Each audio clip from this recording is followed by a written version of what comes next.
Praise the lord. ఈ సమయాన్ని ఇచ్చిన దేవాతి దేవునికి స్తోత్రం. యేసుక్రీస్తు ప్రభువారు సిలువలో పలికిన 5వ మాట, యోహాను సువార్త 19వ అధ్యాయం 28వ వచనము. లేఖనము నెరవేరినట్లుగా నేను దప్పుకొనుచున్నాను అనెను. యేసుక్రీస్తు ప్రభువారు నేను దప్పుకొనుచున్నాను అని సిలువ మీద 5వ మాటగా పలికినట్లుగా మనందరము వివరించుకుంటాము. మరి ఆయన 5వ మాటగా ఈ మాట నేను దప్పికొనుచున్నాను అని ఆయన పలకడానికి కారణం ఏంటి అని మనం గమనించుకుంటే, ఆ కారణానికి కారణము ఆయన మనుష్య కుమారునిగా రావడమే. ఆయన ఏ పాపము లేకుండా పరిశుద్ధునిగా ఈ లోకానికి రావడమే కారణము.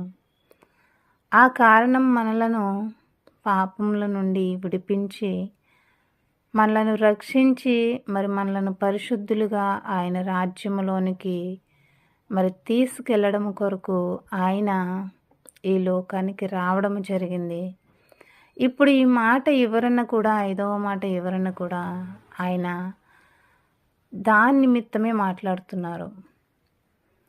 నేను దప్పికొనుచున్నాను అని ఆయన పలికినప్పుడు, ఆయన మరి ఇశ్రాయేలు ప్రజలను ఆనాడు నడిపిస్తున్నప్పుడు, మరి వారందరూ దాహం చేత ఉన్నప్పుడు మరి మోషే ప్రార్థించగా ఆయన చేతి కర్రతో బండను కొట్టమన్నప్పుడు మరి నీరు విస్తారంగా రావడం మనం చూసాం. అంత గొప్ప కార్యాలు చేసిన ఆయనకి నిజమైన దాహం అయితే ఆయన ఆ దాహాన్ని తీర్చుకోగలరు. అలాగే ఆయన తీర్చుకోలేదంటూ ఏదన్నా ఉందా అంటే ఏదీ లేదు. కానీ ఆయన మరి మనము హృదయాలను శుద్ధి చేసుకొని పరిశుద్ధంగా జీవించి ఆయన్ని వెంబడించే వారిగా ఉండాలని ఆయన ఆశతో మరి ఆయన ఈ మాట పలికినట్లుగా మనము గమనించుకోవచ్చు. ఆయన ఈ లోకానికి వచ్చింది మనలను రక్షించడానికి, శిలువ శ్రమలను పొందింది మన పాపములను పూర్తిగా కడిగివేయడానికి.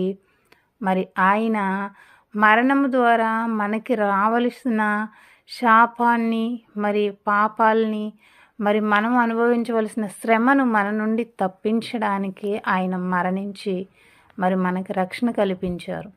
కానీ ఆయన ఎంత శక్తిమంతుడు అంటే మరణాన్ని సైతం జయించి తిరిగి లేచిన శక్తిమంతుడు.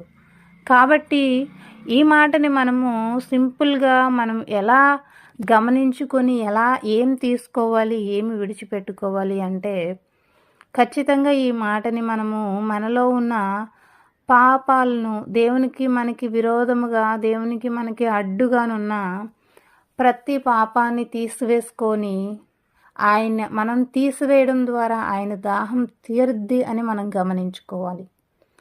మనం పరిశుద్ధంగా జీవించడం వల్ల ఆయన దాహం తీరద్ది అని మనం గమనించుకోవాలి. మనకి మనముగా దేవునికి మన జీవితాలని, మన హృదయాలను అర్పించుకోవడం ద్వారా ఆయన దాహం తీరద్ది అని మనం గమనించుకోవాలి. ఆయన బిడ్డలుగా జీవించి ఆయన నామానికి మహిమ తెచ్చేవారిగా, వేరొకరికి మాదిరికరంగా ఉన్నప్పుడు ఆయన దాహం మనము తీర్చిన వారం అవుతామని గమనించుకోవాలి. ఈ లోకపరంగా మన పిల్లలు ఏదన్నా చిన్న పని చేస్తే దాన్ని మన చుట్టూ ఉన్న వారికి చెప్పి సంతోషించేవారిగా ఉంటాము. మరి ఆయన మనందరినీ కూడా ఆయన బిడ్డలని, మరి ఆయనే మన తండ్రి అని ఆయన సెలవిస్తున్నారు. మరి మన తండ్రి మన దగ్గర నుండి ఏది ఆశిస్తున్నాడో దాన్ని మనము ఆయనకి కొంచెమన్నా ఇవ్వడానికి ప్రయత్నించి ఇచ్చినప్పుడు ఆయన ఈ సృష్టికంతటికీ అధికారి. ఈ లోకపరమైన తండ్రి తన పిల్లలు వాళ్ళు ఆశించింది ఏదన్నా చేస్తే గొప్పగా ఎలా చెప్పుకొని ఎంత ప్రౌడ్గా, ఎంత హ్యాపీగా ఉంటారో, మరి ఈ లోకంలో వాళ్ళకు కొన్ని పరిమితులు అంటే వారికి ఉన్న దాంట్లోనే ఆ పిల్లల్ని ఎంత ఘనపరుస్తారో మనం అందరం చూస్తాము. మరి ఈ సృష్టికర్త అయిన యేసుక్రీస్తు ప్రభువారు మన తండ్రిగా నుండి ఆయన ఆశించింది మనం జరిగించినప్పుడు ఇంకా ఆయన ఎంత సంతోషిస్తారు. ఇంకా ఆయన మనల్ని ఎంత ఘనపరుస్తారు, మనకు కావలసిన వాటిని ఆయన మనకు ఎలా సమకూరుస్తాడు అని మనము గమనించుకునేవారిగా ఉండాలి. కాబట్టి ఆయన దాహమే మనలను రక్షించడం కొరకు, ఆయన దాహం తీర్చేది మనం రక్షణ పొందినప్పుడు. మరి ఆయన ఆల్రెడీ మన కొరకు ప్రాణం పెట్టి మన పైన ఉన్న శాపాలన్నిటినీ తీసివేసి, పాపాన్ని తీసివేసి మన శ్రమంతా ఆయన అనుభవించారు. మళ్ళీ యథావిధిగా వెళ్ళిపోయి మళ్ళీ పాపాలు చేసి మళ్ళీ మనకు శ్రమ తెచ్చుకునేవారిగా ఉండక, పరిశుద్ధులుగా ఉండి ఆయన దాహం తీర్చేవారిగా ఉండాలని ఆయన ఆశ కలిగి మరి ఈ మాట అన్నారని గమనించుకోవాలి. నా కొరకు నా తండ్రి ఆశపడుతున్నాడు, నేను పరిశుద్ధంగా ఉండాలని. నా యేసుక్రీస్తు ప్రభువు నన్ను రక్షించాలని ఆశపడుతున్నాడు.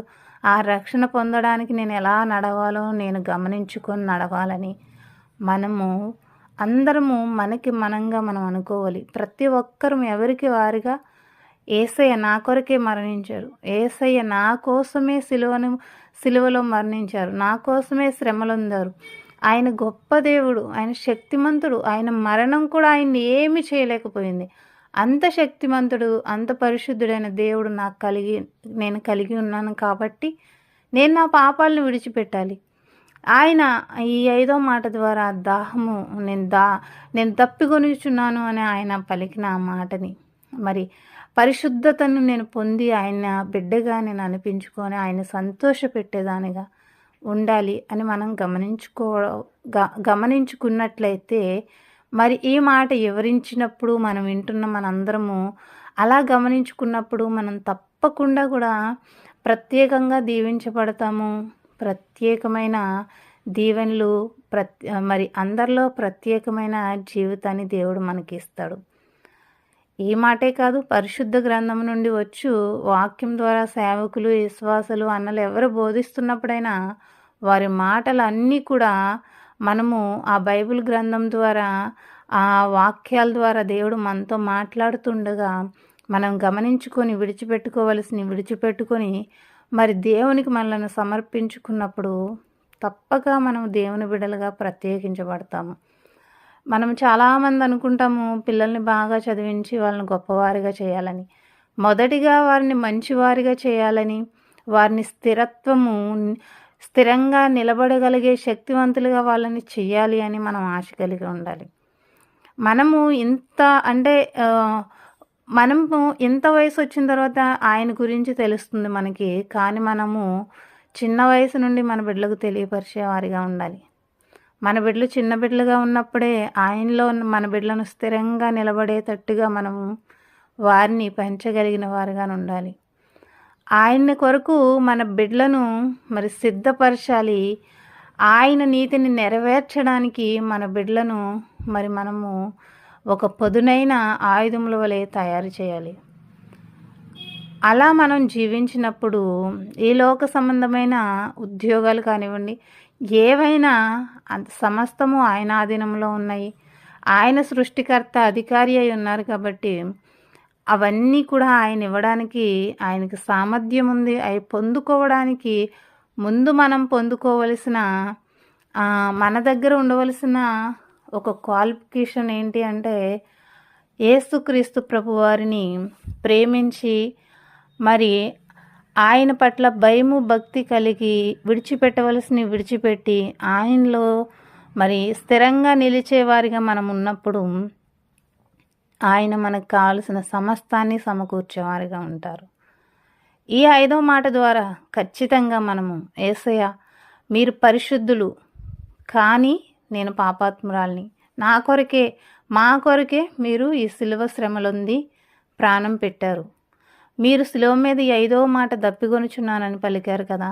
ఇదిగో ప్రభువా, మీరు పరిశుద్ధంగా ఉండమని మరి మరణించారు. మా పాపాన్ని, మా శాపాలని తీసివేయడానికి, మరి మమ్మల్ని శ్రమలో పడకుండా కాపాడడానికి మీరు ఈ శ్రమ పొంది సిలువలో ప్రాణం పెట్టారు. కాబట్టి తండ్రి, నేను ఇప్పటి నుండి ఖచ్చితంగా ప్రభువా మరి నేను పరిశుద్ధంగా ఉండి మీ దాహాన్ని తీర్చినట్లుగా నాకు మీ శక్తిని దయచేయమని మరి దేవుణ్ణి మనం అడిగేవారిగా ఉన్నప్పుడు ఆయన తప్పగా మనకు తోడుగా ఉంటారు. మన పరిశుద్ధ జీవితమును బట్టే మరి మనము ఆయన శిలువ మీద పలికిన ఆ దాహము అనే మాటను మరి మనం తీర్చగలం. మనం జీవించే విధానాన్ని, మన జీవిత విధానాన్ని, పాపమన్నీ తీసివేసి పరిశుద్ధంగా జీవిస్తూ, తండ్రి నీవు నా కొరకు శిలువ మీద మరి నా కొరకే, అంటే ఆ దాహాన్ని నేనే, నన్ను మీరు పొందుకోవడానికి, పరిశుద్ధంగా పొందుకోవడానికి మీరు పలికిన ఆ మాటకి నేను పరిశుద్ధంగా ఉంటాను అని ఎవరికి వారము తీర్మానం చేసుకొని జీవించేవారిగా ఉండాలి. మరి యేసయ్య ఈ సమయాన్ని నాకు ఇచ్చినందుకు నేను ఆయన ఎంతగానో స్తుతిస్తున్నాను.